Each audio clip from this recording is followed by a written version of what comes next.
A new deal and a new contract extension for a couple of Eastern Illinois head basketball coaches.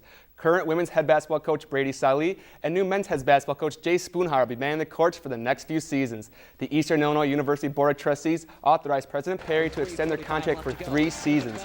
Salih guided the women's team to a 22-9 record, while Spoonhauer will be entering his first season as the women's head basketball coach.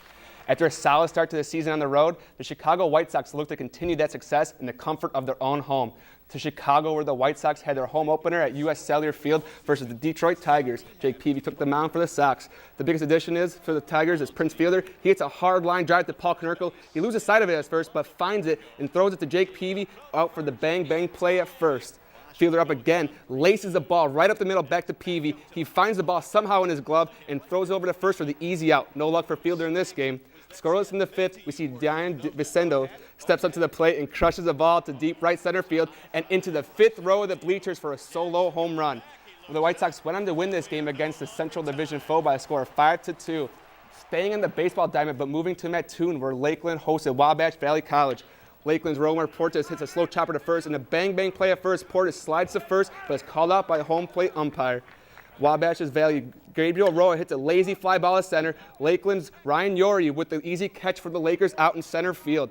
Now up, Lakeland's Jose Gonzalez crushes the ball to center, gets to the warning track, but does not have enough power to get out of the yard. The Warriors go on to win the first game 1-0, while Game 2 in Mattoon is currently underway. To Kentucky, where the Eastern Illinois baseball team faced off against Eastern Kentucky. The Panthers got out to a strong start, going up 3-0 after TJ McManus hit a solo shot and got an RBI single.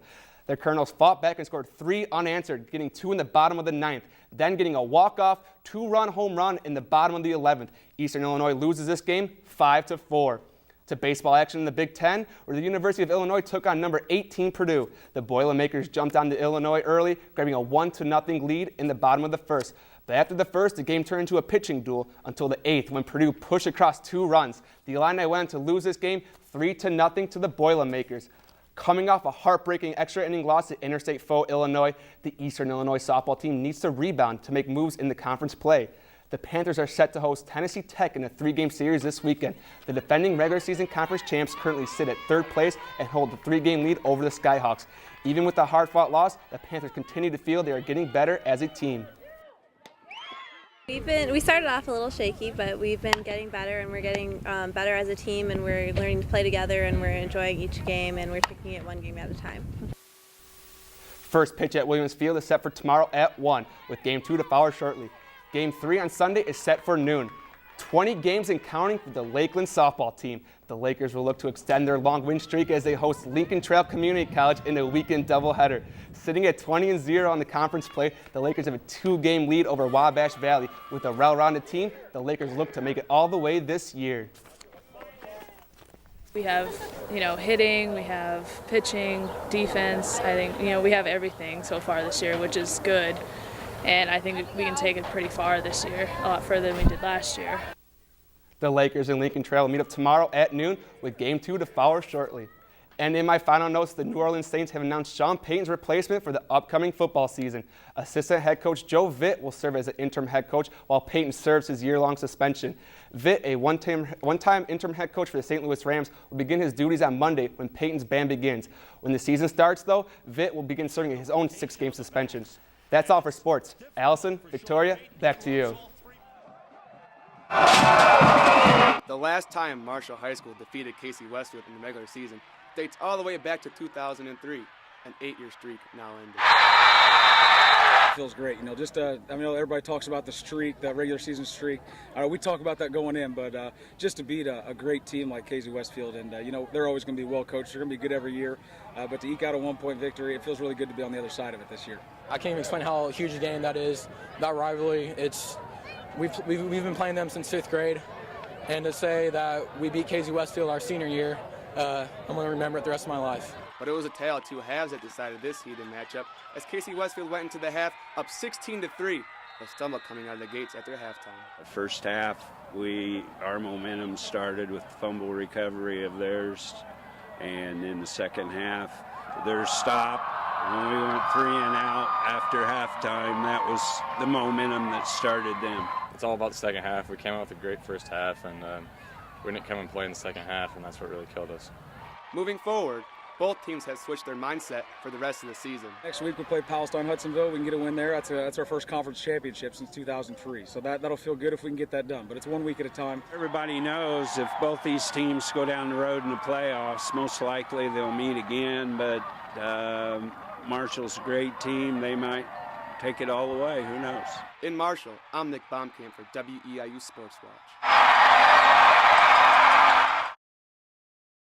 It's probably the biggest rivalry I've ever been associated with at any level for two basketball programs. Well, we knew it was going to be a hard-fought game. I mean, being big rivals, they had a tough game last night, but they got a lot of pride in the program. We knew they were going to come over and throw everything into it. The biggest game of the year could be an understatement as both teams battled it out for a regional championship. And of course, the arena was packed with a sea of golden navy as the Wooden Shoes use that to their advantage. It's awesome. You hit big buckets. Fan crowd goes crazy. Playing here at home is just awesome. Best fan crowd I've ever seen. We don't lose at home very often. We didn't lose at home this season, so it definitely helps to get the home crowd behind you and the heat of the gym and that kind of stuff. It's a good feeling for us. The regional championship would not be any different for the Wooden Shoes on their home floor as T-Town battled to keep the lead over the Bulldogs. They answered every call that we had tonight. I mean, as far as in the second half, we got it to within 6. We got it within 3, I think, one time. We had a 3-point shot with 4 minutes to go that would have put it within 4. With a chip on their shoulders from last year's upset in the Super Sectionals, the Wooden Shoes move on in hopes of claiming a state championship. Last year we got beat in Super Sectionals and still got a bitter taste in our mouth. 2.4 seconds away last year, and hopefully we can get state. In Tetopolis, I'm Nick Bomkamp for WEIU Sports Watch.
Second, no runs, no hits, 1 error, 1 runner left on base. After 2 complete.